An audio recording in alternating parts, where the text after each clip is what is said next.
Salam edukasi, kembali lagi bersama aku, Maria Prilin di Fakta Edukasi. Nah teman-teman semua, di video kali ini nih spesial nih, karena kita akan ngebahas hal-hal yang biasanya suka jadi permasalahan gitu dalam hidup kita, terutama sebagai pelajar dan juga mahasiswa. Pernah nggak sih kalian ngebaca buku, ikut workshop, atau ikut webinar, ataupun kalian dengerin podcast, tapi kalian suka lupa gitu informasi apa sih yang tadi kalian dapatkan dari kegiatan yang kalian lakukan. Nah, hal tersebut tuh ternyata melanda banyak sekali orang di dunia ini, jadi kalian jangan khawatir. Malah hal-hal sebaliknya, kayak misalkan kita nge-scroll di Instagram, atau kita dapat informasi dari YouTube yang sebenarnya kita nggak perlu banget nih, tapi kita bisa ingat lebih lama gitu. Nah, kali ini aku akan ngebahas tentang gimana sih caranya supaya kita bisa punya ingatan yang lebih bagus berdasarkan salah satu inspirasi buku yang berjudul The Power of Output yang ditulis oleh Dr. Shun Kabasawa. Oke, sebelum kita ngebahas lebih jauh nih teman-teman, aku pengen kasih dua case sama kalian yang kira-kira lebih relate dengan kehidupan kalian sehari-hari sebagai seorang pelajar, mahasiswa, ataupun orang umum nih. Yang pertama adalah seorang yang bernama Ani. Nah, Ani ini suka juga dalam membaca buku, tapi dia cuma bisa ngebaca buku 3 bulan 1 buku. Tapi dalam pembacaan dia yang 3 bulan 1 buku itu, ia bisa mengaplikasikannya atau take action atas apa yang ia baca. Kebalikannya, ada si Budi. Budi ini bisa membaca 3-5 buku dalam 1 bulan. Tetapi Budi ini sama sekali tidak mengaplikasikan apa yang ia baca. Kira-kira kalian tipe yang mana ya? Boleh komen di bawah ya. Nah, selanjutnya, menurut kalian mana nih yang akan lebih bisa mengingat apa yang ia telah baca? Apakah si Ani atau si Budi? Nah, jawabannya ternyata teman-teman yang akan cenderung lebih cepat mengingat ataupun lebih banyak mengingat informasi yang ia dapatkan dari buku yang ia baca adalah si Ani. Kenapa si Ani? Karena menurut penelitian yang dilakukan oleh Dr. Shun, ia menyatakan bahwa kecenderungan manusia itu sebenarnya punya rasio yang harusnya ia perhatikan gitu. Kebanyakan dari kita mengkonsumsi atau melakukan kegiatan produksi itu sebanyak 70% dan 30% sisanya output. Ataupun bahkan tidak sama sekali melakukan output dari hal yang ia baca atau ia konsumsi. Nah, sebelum membahas lebih jauh nih mengenai hal yang apa sih Kak sebenarnya definisi dari apa yang kita konsumsi dan apa yang kita produksi, singkatnya si Dr. Shun itu mengkategorikannya menjadi 2 hal tadi, yaitu hal produktif dan juga hal konsumtif. Nah, hal-hal produktif itu berkaitan dengan kegiatan seperti mengajar, terus juga kita menulis, atau kita saling sharing gitu. Jadi secara tidak langsung kita itu mengaplikasikan atau menjadikan diri kita sebagai sumber dari ilmu yang sebenarnya kita pengen bagiin. Nah, kebalikannya, kegiatan-kegiatan konsumtif itu seperti kita belajar, atau kita membaca buku, atau kita mendengarkan, atau kita menonton informasi yang nantinya akan kita serap sebagai ilmu pengetahuan. Nah, kalian suka kebalik kan teman-teman? Jadi kita mikirnya kayak, oh semakin banyak aku belajar, maka aku akan semakin pintar, atau oh semakin banyak aku baca buku, maka aku akan semakin pintar. Gak ada yang salah dengan hal tersebut, tapi ingat kalau misalkan informasi tersebut akan cenderung kita lupakan kalau kita tidak melakukan hal produktif ini. Oke, cara terbaik kata Dr. Shun untuk kita bisa punya memori yang tinggi ataupun cara terbaik supaya kita bisa mengingat banyak informasi itu adalah dengan melakukan 70% kegiatan produktif dan juga 30% kegiatan konsumtif.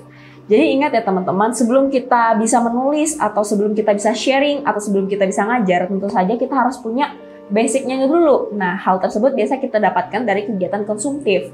Tapi jangan terlalu banyak gitu hal konsumtifnya sampai kita lupa untuk melakukan kegiatan produktif.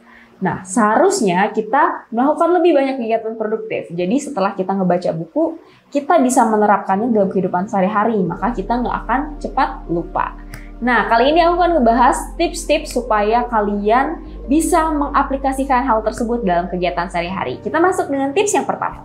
Tips yang pertama adalah menulis. Nah, kenapa menulis? Teman-teman, ternyata ketika kita sedang menulis dengan pensil atau kertas, itu bisa menstimulasi otak kita. Atau dalam hal ini dikenal dengan kata RAS, yaitu Reticular Activating System, di mana otak kita akan diberikan sinyal untuk mereka bisa menangkap tuh kalau hal ini tuh penting, sehingga mereka akan lebih cepat mengingat informasi tersebut. Yang kedua adalah dengan cara sharing. Nah, teman-teman bisa sharing dari berbagai macam platform nih teman-teman. Kalian bisa tulis dalam bentuk blog, ataupun kalian bisa sharing dalam kayak yang aku lakuin sekarang, yaitu tag video dan upload itu di YouTube. Sharing juga bisa berbanyak hal, kalian bisa tulis itu dalam bentuk caption, ataupun resume yang nantinya kalian akan upload dalam bentuk newsletter atau artikel. Dan yang ketiga, yang kata menurut Dr. Sean paling penting itu adalah take action. Nah, dalam hal ini kalian bisa berbagai macam hal nih yang bisa kalian lakukan. Entah itu kalian bikin itu dalam schedule harian kalian dan sebagainya. Dan aku ada project nih teman-teman edukasi yang menurut aku bisa aku bagiin sama kalian. Aku suka banget yang namanya baca buku. Tapi ya seperti yang udah saya katakan sebelum-sebelumnya ya, kalau hal tersebut tuh tidak mudah gitu. Dan kadang aku cepet banget lupa sama hal-hal yang aku baca. Nah, cara yang terbaik yang biasa aku lakukan adalah yang kayak Dr. Sean udah bilang. Salah satunya adalah mengaplikasikan itu dalam kegiatan kita sehari-hari. Nah, mungkin ada beberapa buku yang menurut aku hanya informatif gitu, bisa dibaca sekali aja, kayak misalkan novel atau cerita-cerita fiksi lainnya, itu kita bisa sekali aja baca.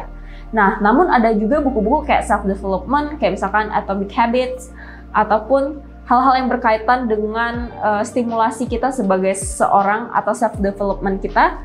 Nah, itu tuh bisa lebih lama gitu kita bacanya. Karena akan lebih bagus lagi kalau kita bisa mengaplikasikan apa yang kita dapatkan itu dalam kegiatan kita sehari-hari.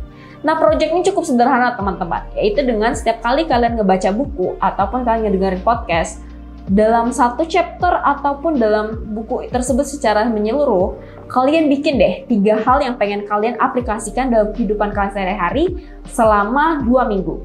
Misalkan dalam Atomic Habit. Nah, itu tuh aku pengen misalkan bangun pagi setiap jam 5 subuh karena itu tuh memotivasi aku melalui buku-buku yang dibaca gitu. Ataupun dengan cara misalkan mengerjakan hal-hal yang lebih susah terlebih dahulu di pagi hari.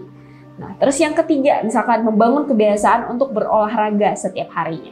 Nah, hal-hal tersebut akhirnya aku aplikasikan selama 2 minggu. Dan bener aja teman-teman, hal tersebut akan lebih mudah aku ingat dan akan mudah aku sharekan sama orang lain ketika mereka ada yang tanya, ini bukunya isinya tentang apa ya? Gitu. Jadi lebih mudah untuk menjawabnya karena kita secara aktif gitu bisa mengaplikasikan informasi yang kita peroleh tersebut. Nah, sekian dulu ya teman edukasi mengenai video fakta edukasi kita kali ini. Menurut kalian gimana nih? Ada nggak sih informasi yang kalian dapatkan yang kalian unik dan kalian pengen diskusiin sama aku? Kalian boleh komen di bawah.